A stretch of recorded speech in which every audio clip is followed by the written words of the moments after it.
여러분도 길이 안 보일 때, 막막할 때 여러분 말씀을 펴고 계십니까? 아니면 사람을 찾아다니십니까? 아니면 배우자를 붙들고 한탄을 하십니까? 여러분 어떻게 하십니까? 살다 보면 진짜 마음이 꽉 막힌 것 같고 답답할 때가 있죠. 그럴 때는 일이 좀 안 풀릴 때도 힘들지만 사실 진짜 답답한 이유는 뭡니까? 앞이 보이지 않아서. 내가 하고 있는 이 길의 끝이 보이지 않아서. 어둠의 터널인 것 같아서. 언제 내가 계획하고 내가 생각했던 것들이 내 손에 잡힐지 몰라서 힘든 거예요. 사실 아무리 먼 길이라도요, 길이 명확히 보이고 그 끝이 있다면 우리는 군소리 없이 아마 따라갈 겁니다. 그런데 문제는 그 끝이 어딘지 캄캄하기 때문에 우리가 힘들고 답답한 거예요. 그러다 보니까 한 발자국도 나가기가 어렵죠. 이처럼 우리 마음의 답답함과 그런 불안함이 밀려오는 이유는요, 거의 다 인생의 길이 보이지 않아서입니다. 아마 오늘 예배드리러 오신 분들 중에도 그런 마음이 있으신 분들 계실 거예요. 도대체 내 인생의 고난의 끝은 어디인가? 도대체 내가 언제까지 이 자녀와 씨름을 해야 되는가? 방문을 쾅쾅 닫고 들어가는 이 저 자녀는 도대체 언제 웃으면서 나에게 이야기를 할 건가? 아마 나름의 다 고민들이 있을 거예요. 또 어떤 분들은 직장에서 어떤 관계의 벽에 부딪혔을 때 내가 이걸 조금 참아야 되는가 아니면 이직을 준비해야 되는가? 선택의 기로 앞에서. 길이 보이지 않으니 우리는 답답하고 힘든 거예요. 사람들은요, 이렇게 앞이 안 보일 때, 끝이 안 보일 때 무너집니다. 그런데 오늘 시편 기자가 쓴 이 시편을 보니까 우리의 생각과는 완전히 다른 이야기를 합니다. 어떤 이야기를 하냐면 나는 나를 괴롭게 하는 원수보다 지혜롭습니다. 자기가 지혜롭대요. 원수보다. 나를 가르치는 선생보다 내가 더 잘 압니다. 나보다 오래 산 어른들보다 내가 훨씬 더 명철합니다. 당당하게 자신의 이야기를 하고 있어요. 여러분 생각해 보세요. 나를 해치려는 사람, 나에게 지식을 준 사람, 인생의 경험이 풍부한 어른보다 자기가 훨씬 더 지혜롭고 명철하다는 겁니다. 여러분 여기서 명철하다는 것은요, 본질을 꿰뚫어보다라는 의미예요. 본질을 꿰뚫어보다. 다른 말로 통찰력이라고 할 수 있죠. 그러면 지금 이 시편의 기자가 어느 누구보다 자기가 통찰력 있고 본질을 꿰뚫어보는 눈을 갖고 있다고 이야기합니다. 여러분들 이 이야기를 들으면 어떻게 느껴집니까? 어떤 마음이 들어요? 이렇게 말하는 사람이 있다고 주변에. 나는 당신보다 어른보다 똑똑하고 통찰력 있고 악인보다 지혜로워. 나는 내게 지식을 준 스승보다 똑똑해 라고 하는 사람이 내 옆에 있어요. 그럼 여러분들 뭐라고 느낄까요? 물론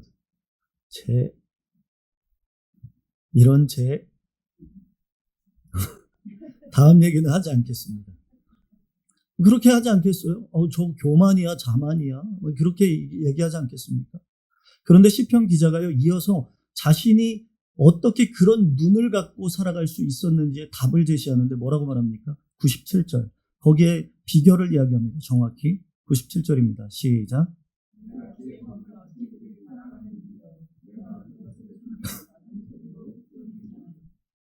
여러분 기억하세요. 97절 말씀을 여러분들의 마음 깊이 새겼으면 좋겠습니다. 마음에 담았으면 좋겠어요. 시편 기자가 자기를 쓰러뜨리려고 하는 원수보다 지혜롭고 나를 가르친 스승보다 똑똑하고 나보다 오래 산 어른들보다 명철하다고 말할 수 있는 것은 자신이 매일 하나님의 말씀을 뭐 했다는 거예요? 묵상했다. 읊조렸다. 그랬더니 세상을 꿰뚫어보는 지혜, 통찰의 눈을 갖게 되었다는 거예요. 자기가 잘나서, 자기가 똑똑해서 그게 아니라 하나님의 말씀을 묵상했더니 그 보이지 않는 앞이 캄캄한 길이 보이더라는 거예요. 오늘 본문이 말하는 지혜는요, 겉으로만 보는 게 아니라 속을 꿰뚫어보는 통찰력을 이야기하는 겁니다. 겉으로 보이는 현상에 속지 않고요, 핵심을 파악해서 막힌 문제를 풀어낼 수 있는 힘. 여러분 있잖아요. 막혀있고 어두운 길 속에서 길이 안 보이면 답답하고 힘들지만 저 끝에 길이 보이면 어떻게 합니까? 답이 보입니다. 길이 보이면 막힌 인생이 뚫리게 됩니다. 그래서 저는 오늘 본문을 중심으로 크게 두 가지를 좀 여러분들과 함께 나누고 싶은데요. 한 가지 나누고 싶은 것은 이 통찰력은 그럼 구체적으로 어떻게 생기는가? 그리고 두 번째는 이 통찰력이 생겼을 때 내 삶에 어떤 변화가 일어나는가? 그 두 가지를 좀 보겠습니다. 이 두 가지를 볼 때 첫 번째로 우리가 기억해야 될 것은 우리는 세상 가운데 세상에 살아갈 때 길이 막혀 막막할 때 그 길을 찾는 방법을 늘 오해하며 산다는 거예요. 착각하며 산다는 거예요. 무슨 말인가? 믿는 사람이나 믿지 않는 사람인가? 믿는 사람이나 믿지 않는 사람들이나 착각을 하고 오해를 하는데 어떤 오해인가? 내가 많은 정보를 수집하면 내 어두운 인생 가운데 길이 보일 거야 라고 착각한다는 거예요.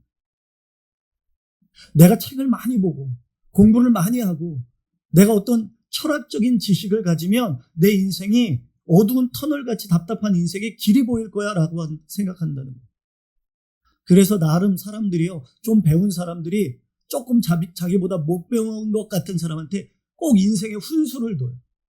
야, 내가 살아보니까, 내가 이렇게 해보니까 좀 길이 열리더라. 개코나 뭐가 열려요? 다 케이스 바이 케이스지. 인생의 정답이 어디 있어요? 그래서 우리 자녀들한테 인생의 훈수 두면 안 돼. 내가 살아온 인생이 정답인 것처럼 착각하면 안 된다. 뭐가 열립니까? 그래놓고 나도 돌아서면 내 인생도 답답한데. 근데 내 자녀를 보면서 자녀의 인생을 내가 다 아는 것처럼 훈수를 둔단 말이에요.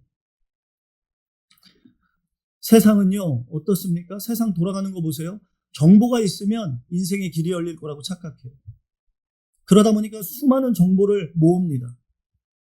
여러분 스마트폰 하나면요, 앉아서 중국에 있는 어느 공원에 CCTV를 볼 수 있는 세상이에요. 필리핀, 동남아 CCTV를 휴대폰으로 볼 수 있는 시대라고요.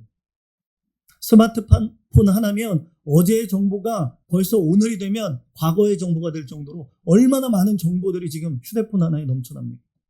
그런데 놀라운 것은 정작 어느 때보다 많은 정보가 넘쳐나는데 인생의 갈피를 못 잡는 불안해하는 인생들이 요즘 시대에 더 많다는 거예요.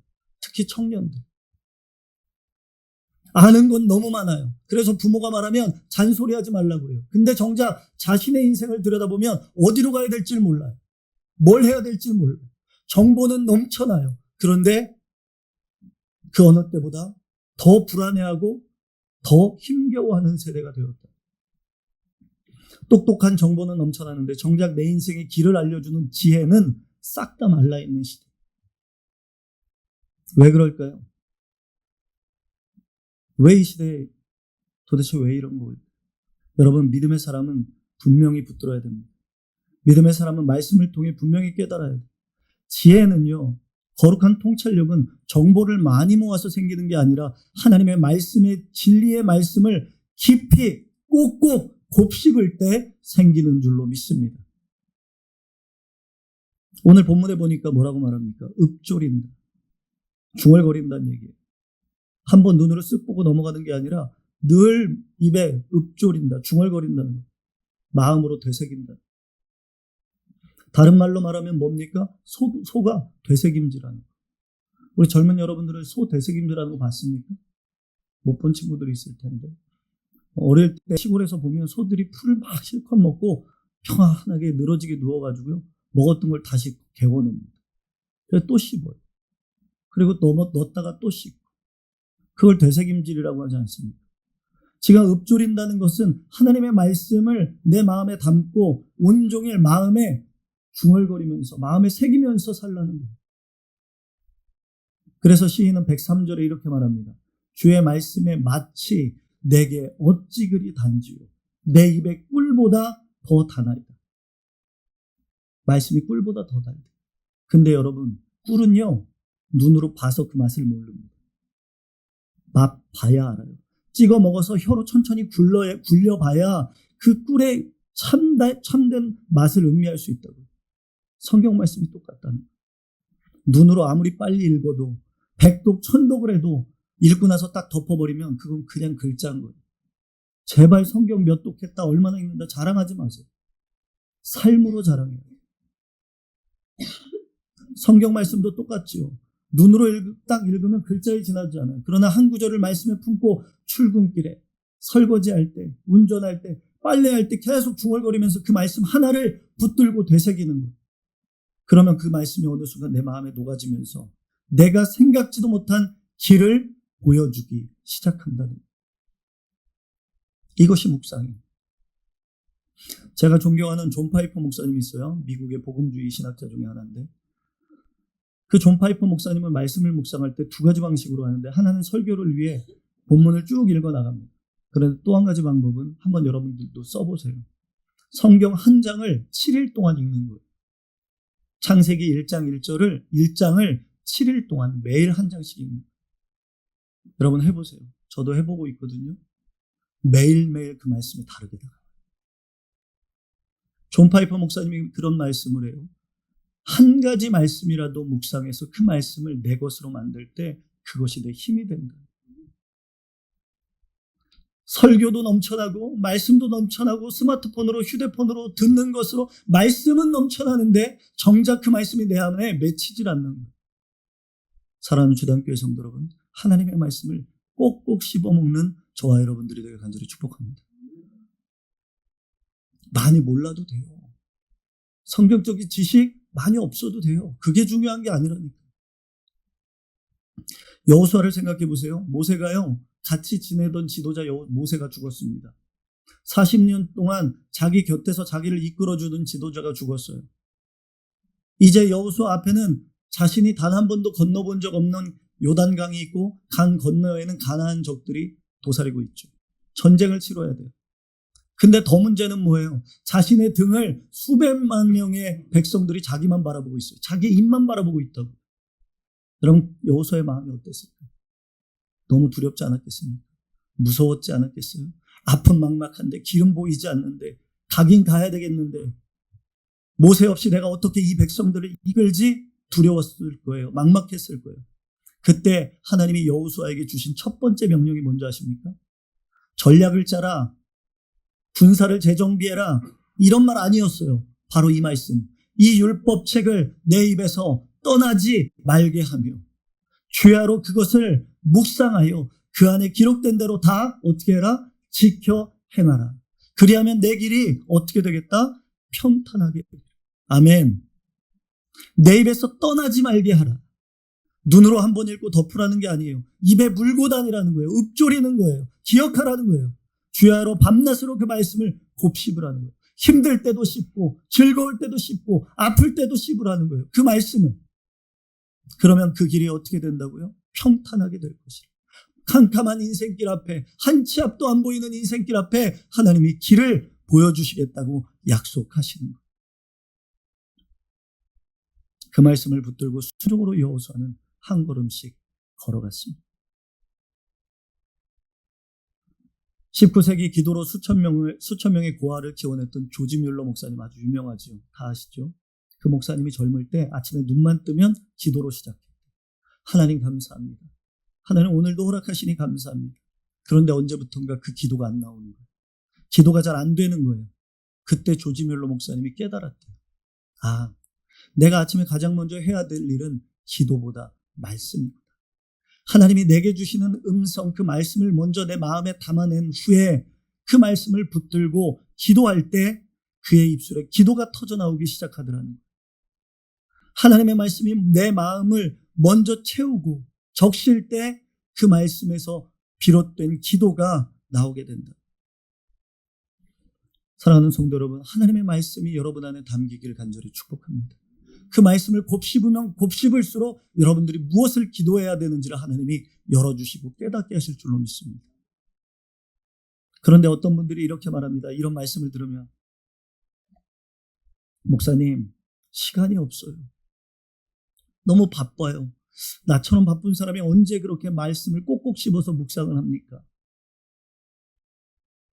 여러분, 그러신가요? 다 우리 성도들 다 휴대폰에 그거를 한번 깔아서 일주일 있다가 스크린 타임. 어른들 뭔지 모르시죠? 아이폰에 보면 내가 하루 종일 어떤 어플을 몇 번 열었는지 시간이 다 나와요. 옆 사람 검사해 볼까요? 유튜브 몇 번 봤고 성경 어플 몇 번 열었는지. 하나님은 아십니다. 제가 더 찔리네요. 묵상은요, 시간을 많이 내서 하라는 말씀이 아니에요. 아까도 얘기했지만 그 아침에 읽은 5분, 10분을 들여서 읽은 그 말씀을 하루 종일, 한 구절을 하루 종일 일하면서, 자녀와 지내면서, 밥하면서 마음속으로 되새기는 거예요. 안 좋은 기사 보고, 막 자극적인 영상 보고, 그거를 자꾸 생각하면서 이걸 누구한테 전해줘야 되는데, 얘기해줘야 되는데, 이런 생각하는 게 아니라 믿음의 사람은 하나님의 말씀을 붙들고 그것을 곱씹을 하는 거죠. 여호수아가 그랬다는 거 아니에요. 모세의 방대한 경험과 지식을 물려받은 게 아니라 말씀 한 절을 주야로 묵상하며 붙들 때 비로소 그가 가보지 않은 길을 가게 되었다는 거죠. 사랑하는 성도 여러분, 영적인 눈, 그 통찰력은 말씀을 빠르게 통과하는 사람에게 생기지 않아요. 말씀 안에 진드같이 머무는 사람에게 임하는 하나님의 놀라운 선물인 줄로 믿습니다. 그런 영적인 통찰력을 갖고 있는 주담교회 성도들이 되기를 간절히 축복합니다. 그럴 때 어두운 인생길에 길이 열립니다. 보이지 않던 것들이 보이기 시작할 줄로 믿습니다. 백날 사람 쫓아가서 그 사람에게 내 인생 고민 상담한들 답이 없어. 너나 나나 비슷해요.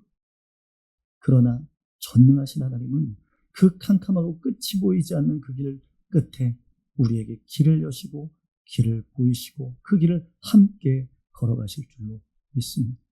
그렇다면 우리 자녀들이 뭘 가르쳐야 되겠습니까? 엄마, 어떻게 살아야 될지 모르겠어요. 부모님, 내 인생이 어떻게 펼쳐질지 나는 너무 두려워요 라고 말할 때 우리가 물려줄 것은 믿음의 유산 단 하나, 하나님의 말씀을 꼭꼭 씹어 먹어봤으면 좋겠다. 그때 하나님이 너를 붙드시고 길을 여실 거예요. 그런 은혜가 있는 믿음의 가정들이 되길 간절히 축복합니다.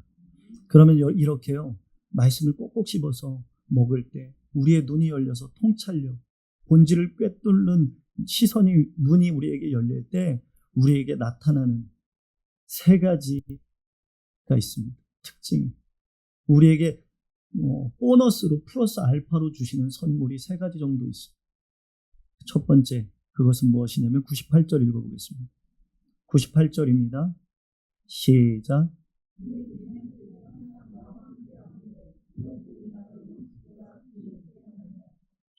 여러분, 말씀을 꼭꼭 씹어 먹잖아요. 그러면요, 나를 무너뜨리려고 하는 사단, 마귀, 원수를 이길 수 있는 힘을 하나님이 주십니다. 사단의 교묘한 속임수에 넘어가지 않도록 하나님이 말씀을 꼭꼭 씹어 먹는 자에게 힘을 주시고 분별력을 주신다는 거예요.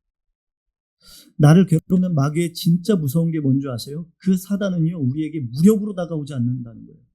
아주 간교한 유혹과 작은 속임수로 우리에게 다가온다는 거예요. 그 속임수가 무섭게 우리 안에 파고든다는 거죠. 그런데 그 속임수는요, 큰 속임수, 사기가 아니라 아주 작은 씨앗 하나, 합리적인 생각, 너무나도 인간이라면 당연할 수 있는 자연스러운 생각 하나를 우리 마음에 심어줘요. 예를 들어 볼까요? 에덴 동산의 하와를 한번 생각해 보세요. 뱀이 하와에게 처음 다가왔을 때 어떻게 말합니까? 하나님이 참으로 너희에게 동산의 모든 나무의 열매를 먹지 말라고 하시더냐? 이렇게 말합니다. 얼핏 들으면 맞는 질문인 것 같아요. 그런데 이 질문 안에 속임수가 있죠. 하나님은 뭐라고 말씀하셨습니까? 동산 모든 나무의 열매를 마음대로 먹되 딱 하나만 먹지 마, 그런 거예요. 다 줄 테니까 하나만 먹지 마. 그런데 사단은 그거를 싹 바꿔서 뭐라고 말합니까? 너희에게 동산 모든 나무의 열매를 먹지 말라고 하시더냐라고 바꿔버려요.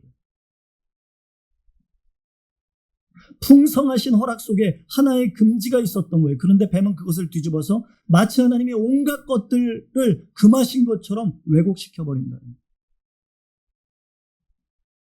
그런데 문제는요, 하와가 그것이 사단의 꼬임이라는 것을, 유혹이라는 것을, 속임수라는 것을 분별하지 못해요. 알아차리지 못해요. 하와는 하나님의 말씀을 정확하게 기억하고 있지 않았어요. 곱씹지 않았어요.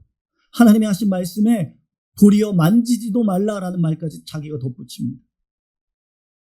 말씀이 마음에 정확히 새겨져 있지 않으니까 원수의 속임수를 분별하지 못하고 넘어가 버려요. 맥없이 넘어지죠. 그런데 반대로 인간의 몸을 입고 오신 예수 그리스도를 생각해 보세요. 예수님의 마음속에 하나님의 말씀이 깊이 새겨져 있었어요. 광야에서 40일 금식하신 후에 마귀가 찾아왔을 때 예수님에게 3번 유혹을 합니다. 그때마다 뭐라고 말씀하십니까? 기록되었으되. 하나님의 말씀은 그게 아니라는 거예요. 한마디로 끊어내요. 하와에게 없었던 힘이 예수님에게는 있었습니다. 어떤 차이입니까? 하나님의 말씀을 곱씹으며 정확하게 알고 그 말씀대로 살아내려고 했다는 거예요. 그럴 때 사단의 유혹을 분별할 수 있는 능력과 힘이 있었다는 거예요. 사단은요, 우리를 한 번에 거창한 죄로 무너뜨리지 않아요. 아주 작은 생각 하나, 합리적인 생각 하나, 슬쩍 하나 우리 마음에 심어줍니다. 나조차도 너무 자연스러워서 내 생각인 줄 착각하는 생각들. 예를 들어볼까요? 교회에서 오랫동안 봉사한 분들 있어요. 그런데 아무도 알아주지 않아요. 근데 내가 하나님 앞에 헌신하기로 작정하고 헌신한 거예요. 근데 어느 순간 어떤 마음이 드냐면 내 마음속에 야, 이 정도면 누군가는 좀 알아줘야 되는 거 아니야? 좀 칭찬 좀 주면 안 되는 건가? 한 번쯤 나를 좀 세워주면 안 되나? 이 생각이 처음에는 그냥 서운함으로 옵니다. 그런데 그 합리적이고 당연한 것 같은 그 서운함을 붙들기 시작하면 어느새 같이 봉사하는 집사님, 권사님들이 혹여라도 칭찬받을 때 속에서 불편함이 느껴져요. 그러면서 교회 일이 봉사와 섬김이 아니라 인정받기 위한 경쟁이 되어버립니다. 사단은요, 처음부터 시기심을 심어주지 않아요. 질투심을 심어주지 않아요. 서운함이라는, 인간이라면 자연스럽게 할 수 있는 그 서운함, 아주 합리적인 감정을 우리 마음에 그냥 던져놓을 뿐이에요. 기도는 어떻습니까? 기도도 그렇죠. 처음에는 매일 기도해요. 예배도 그래요. 예배 빠지지 않고 나와요. 그런데 기도에도 바뀌는 게 없어요. 예배에도 내 마음에 어떤 감동도 없는 것 같아요. 그러면 어느 날 내 안에 이런 생각이 들어요. 하나님이 이미 다 하시는데 내가 굳이 매번 똑같은 기도를 해야 돼? 머리카락까지도 세심 받으시는 하나님이시라고 하는데 내가 기도한다고 하나님이 모르실까? 이게 참 그럴듯하죠. 굉장히 신학적으로 맞는 것 같아요. 그런데 이 생각을 붙들고 따라가다 보면 한 달 뒤에 그분은 기도하지 않아요. 마귀는요, 사단은 절대 우리에게 기도하지 마, 예배하지 마 이렇게 말하지 않아요. 그냥 단순히 꼭 매일 예배 나가야 돼? 기도해야 돼? 말씀 봐야 돼? 보십시오. 사단의 속임수에는 공통점이 하나 있어요. 절대 나쁜 소리를 먼저 하지 않는다는 거예요. 항상 합리적이고 항상 나를 위하는 것처럼 들립니다. 그래서 무서워요. 그런데 마음에 하나님의 말씀이 깔려있는 사람은요, 이런 생각이 딱 주변에서 들려오잖아요. 그럼 분별력이 생기는 거죠. 영적인 위화감을 딱 느끼는 이거 하나님 기뻐하시는 생각 아닌데? 이거 하나님이 원하시는 마음이 아닌데? 하와처럼 하나님의 말씀이 흐릿한 사람은요, 흔들리고 분별하지 못하고 금방 맥없이 넘어져요. 그러나 예수님처럼 말씀을 정확히 품고 있는 사람은 그 속임수를 사단의 관계라는 것으로 알고 분명하게 분별할 줄 안다는 거예요. 내 안에 말씀이 살아있을 때 사단의 교묘한 속임수를 우리는 뚫고 승리하게 되는 줄로 믿습니다. 저희 부부가요, 제가 부부 얘기를 참 자주 하는데, 제가 우리 아내가 저한테 하는 말 중에 얘기 안 할래요. 지난주에 에어백 얘기했는데 우리 아내 앞에서 에어백 얘기를 막 여기저기서 하시더라고요. 듣고 싶으십니까? 제가요, 저희 아내가 하는 말 중에 제일 무서워하는 말이 있어요. 뭔지 아세요? 난 당신 없으면 못 살아. 나는 정말 당신이 있어서 오늘을 살 수 있어. 당신이 너무 고마워. 그 말이 제일 무서워요. 왠지 아세요? 그 말을 들으면 여지없이 오후에 화를 내요. 그것도 보통 화가 아니라 집이 뒤집히게 화를 내요. 그리고 싸움이 나요. 희한하죠. 이게 희한한 기계 우리 집안에 어떤 이게 루틴이 되어버렸어. 그래서요, 자기가 막 기분 좋아가지고 내가 잘해주면 기분 좋아서 어느 날 당신밖에 없어. 하지 마. 그 얘기 하지 마. 근데 지난주에도 여지없이 또 그런 일이 있었어요. 근데 제가 이 말씀을 준비하는데 그런 것 같더라고요. 왜 싸움이 되나? 사단은요, 이 믿음의 가정이 행복한 꼴을 보기 싫어요. 다투는 것도요, 뭐 큰 문제 아니에요. 내가 무슨 어디 가서 사기를 당하고 내가 뭐 누구 사고를 친 것도 아니에요. 그냥 말 한마디, 정말 말 한마디 작은 행동 하나가 불씨가 돼서요. 밤새도록 잠자리 자기 전까지 말을 안 하는 서로의 감정이 지옥이 돼요. 사단은요. 믿음의 가정이 믿음의 가정답게 세워지는 걸 원하죠. 그런데 그때 둘 중에 하나라도 말씀을 붙들고 분별력이 있더라면 금방 화해를 할 텐데 저 사람이나 저나 또 그 말씀을 놓치고 살다 보니 또 지옥이 되는 거예요. 오늘 일부 예배 끝나고 가면서 그러더라고요. 깨달았대. 말씀은 꼭 씹어야 되겠다. 그래서 분별력을 가져야 되겠다. 그래서 제가 그랬어요. 제발 그래라. 물론 저도 그래야 되겠죠. 사랑하는 성도 여러분, 그렇습니다. 사단은요, 믿음의 사람이 믿음의 가정을 잘 꾸려나가는 걸 원해요. 그런데 우리가 말씀이 내 안에 없으니까 그것을 교묘한 속임수에 내 마음을 뺏겨서 가정이 지옥이 돼요. 몇 년 전에 교회에 어려움이 있었어요. 저희 교회. 어려움이 크게 있을 때 어떤 권사님이 저에게 그런 말씀을 하시더라고요. 목사님 힘드시죠? 그런데 목사님, 교회 하나가 세워지려고 할 때 사단이 얼마나 그거 보기 싫겠어요. 앞으로 목사님, 교회가 세워질 때 수많은 일들이 통해서 교회가 흔들릴 겁니다. 우리가 건강하게 세워지려고 몸부림치면 칠수록 아마 더 그럴 거예요. 무너뜨리려고. 그런데 목사님, 제발 목사님 흔들리지 않고 영적 전쟁에서 승리하길 바랍니다. 제가 같이 기도하겠습니다. 그런 이야기를 들은 적이 있어요. 권사님은 아셨던 거죠. 수많은 상황들 뒤에 악한 원수 사단이 목회자와 교회를 무너뜨리고 공동체를 무너뜨리기 위해 애쓰고 있다는 사실. 그럴 때일수록 내가 말씀에 붙들려 깨어있지 않으면 우리가 흔들릴 수밖에 없다는 것을 알고 있었던 거예요. 사랑하는 주단교회 성도 여러분, 하나님의 말씀을 곱씹고 곱씹어서 사단이 주는 그 속임수에 속지 말고 분별하며 이 땅을 넉넉히 이기며 살아갈 수 있는 저와 여러분들이 되길 간절히 축복합니다. 여러분들의 가정이 정말로 건강하고 멋지고 행복한 가정으로 세워지길 간절히 축원합니다. 여러분들의 직장과 일터가 여러분 때문에 정말로 사단에게 넘어가서 그곳이 힘겨워지는 곳이 아니라 나로 인하여 그곳이 밝아지는 은혜가 있는 삶이 되기를 축복합니다. 그게 말씀을 곱씹는 사람에게 나타나는 특징. 그리고 두 번째, 말씀을 곱씹으면요, 우리 청년 여러분들 더 잘 들으세요. 말씀을 곱씹잖아요. 한계를 뛰어넘는 힘이 내 안에 생겨요. 한계를 뛰어넘는. 이런 사람은요, 세상이 그어놓은, 그리고 나를 정죄하고 나를 재단하는 세상의 평가를 뚫고 넘어가게 됩니다. 하나님의 말씀이 있어요. 99절 읽어보겠습니다. 99절입니다.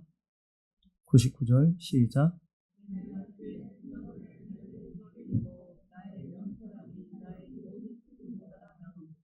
뭐라고 말합니까? 내가 주의 증거들을 늘 말씀을 읊조림으로 나의 명철함이 통찰력이 나를 가르친 스승보다 낫대요. 우리는 살면서 수많은 사람들의 평가에 갇혀 삽니다. 넌 성적이 왜 그 모양이야? 너는 거기까지다. 아무리 노력해도 너는 현실적으로 거기가 한계야. 아니 권사님, 장로님, 집사님, 그 나이에 뭘 새로 시작해요? 지금은 좀 쉬셔야지. 부모나 선생이나 세상의 통념이 나에게 그어놓은 한계선이 있어요. 심지어 나 스스로도 그런 얘기를 자꾸 들으니까 나는 원래 이 정도의 사람인가 봐 라고 생각합니다. 그 평가가 내 영혼을 가두는 천장이 되어버려요. 예전에 벼룩 이야기 했죠. 실험을 했는데 벼룩을 유리병 안에 담아놓으니까 유리병 너머로 뛰던 벼룩이 천장에 자꾸 부딪히니까 언제부턴가 천장 밑에까지만 뛰는 거예요. 그리고 몇 개월이 지나서 유리병을 치우니까 벼룩이 뛰어넘는 것이 아니라 거기까지만 뛰어서 밖으로 못 나가더라는 거예요. 어쩌면 우리가요, 세상을 살면서 가족의 평가, 세상의 평가 때문에 나는 못해, 안 돼, 내 한계는 여기까지인가 봐 라고 생각하고 살아갈 수 있어요. 그런데 하나님의 말씀을 꼭꼭 씹어먹으면 전능하신 하나님이 나를 창조하신 목적과 가능성을 내가 하나님의 말씀에서 발견하게 된다는 거예요. 다윗을 보세요. 다윗이 골리앗과 전쟁을 치룰 때 이스라엘 온 군대가 40일 동안 벌벌 떨었어요. 아무도 나서는 사람이 없었죠. 사울 왕과 군대 장관들과 백성들, 전쟁의 전문가들이 한 목소리로 뭐라고 이야기했냐면 우리 이스라엘은 저들과 싸울 수 없어. 골리앗 이길 수 없어. 어떻게 저들을 이겨? 이건 불가능해. 이렇게 하면서 40일을 보냈어요. 안 된다는 거예요.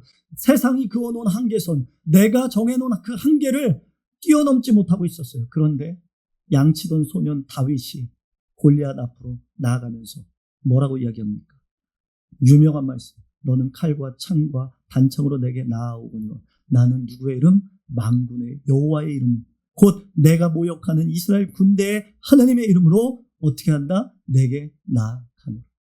사랑하는 성도 여러분, 우리 청년 여러분, 누군가 심지어 가족까지도 내 한계를 그들이 정할 수 있어요.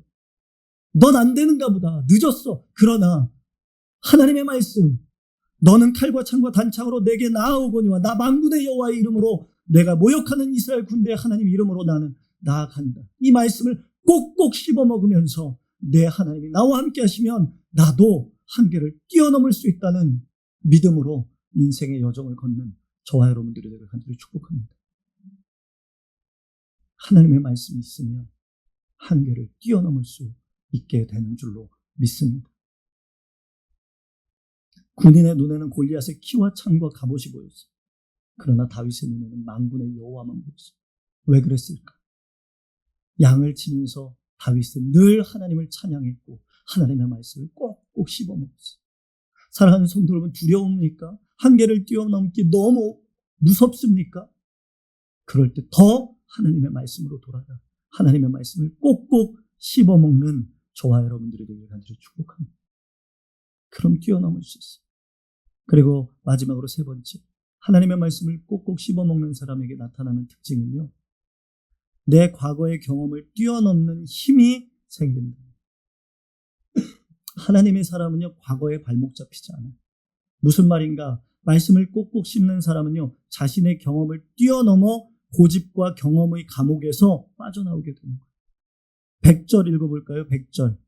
100절입니다. 시작.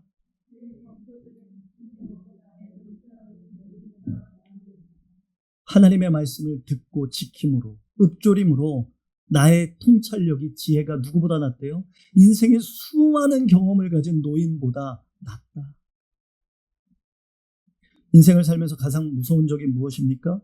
다름 아닌 과거의 경험이에요. 여러분, 솔직하게 한번 자신에게 물어보세요. 경험이 많은 사람은요, 은연중에 자꾸만 하나님보다 내 경험을 더 내세웁니다. 야, 다 해봤어. 이렇게도 해봤고 저렇게도 해봤고 안 되는 건 안 되는 거야. 지난번에도 실패했어. 이번에도 안 돼. 자신의 경험의 감옥에 갇힌 사람은요, 미리 포기합니다. 베드로 생각해 보세요. 베드로는 평생 갈릴리 바닷가에서 고기 잡는 어부 중에 어부였습니다. 그날 밤, 예수님을 만나는 그날 밤 밤새도록 그물을 던졌는데 고기 한 마리도 못 잡았어요. 그런 그에게 주님이 찾아오시죠. 주님이 찾아오셔서 같이 그물을 내리러 가자 할 때 베드로가 뭐라고 말합니까? 오늘은 고기가 없는 날입니다, 주님. 그랬더니 목수 출신 예수님께서 뭐라고 말씀하셔요? 깊은 데로 가자. 깊은 데 가서 그물을 내려 고기를 잡으라 라고 말씀하십니다. 여기부터가 중요해요. 그때 베드로의 반응은 어떻습니까? 누가복음 5장 5절. 선생님, 우리들이 밤새도록 수고하였으되 잡은 것이 없지만은 말씀에 의지하여 내가 그물을 내리겠습니다. 이런 고백이 저와 여러분 가운데 있길 바랍니다. 내 경험에 의지하지 않겠습니다, 주님. 주님의 말씀을 붙들고 의지함으로 그물을 내리겠습니다. 그럴 때 베드로는 그물이 찢어지는 하나님의 역사를 경험하게 됩니다. 과거의 경험이 만들어내지 못했던 놀라운 역사가 말씀에 순종할 때 일어난 거죠. 베드로는 밤새 해봤습니다. 안 됐어요. 경험의 감옥에 갇혀 있었죠. 그런데 자기 경험을 내려놓고 하나님의 말씀을 붙들 때 그 경험의 감옥에서 나올 수 있었습니다. 사랑하는 성도 여러분, 과거 사업에 실패했던 기억 또는 인간관계 속에서 상처받았던 기억들, 내가 교회 몇 년 다녔는데 하면서 타성에 젖은 신앙들, 이 모든 경험의 감옥에서 벗어나길 바랍니다. 베드로처럼 고백합시다. 내 경험은 안 된다고 하지만 주님의 말씀에 의지하여 다시 한번 그물을 내리는 내가 되겠습니다. 어떻게 될 수 있습니까? 말씀을 곱씹고 또 씹고 또 씹을 때 우리의 삶에 이런 고백이 가능할 줄로 믿습니다.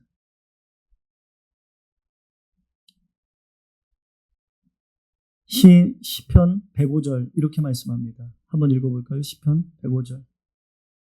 105절입니다. 시작.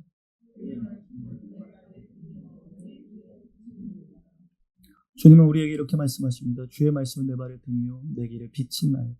여기서 등은요 밝은 빛이 아니에요. 앞을 넓게 보여주는 비춰주는 빛이 아니라 등잔이에요. 등잔. 등잔은 어디만 비춰요? 등잔 밑에만 비춰요. 딱 한 걸음. 왜 이렇게 말할까요? 우리가 답답한 이유가 뭐예요? 무당 찾아가는 이유가 뭐예요? 앞으로의 5년, 10년을 내다보고 싶어서 가는 거예요. 그런데 주님은 그렇게 말씀하지 않으세요.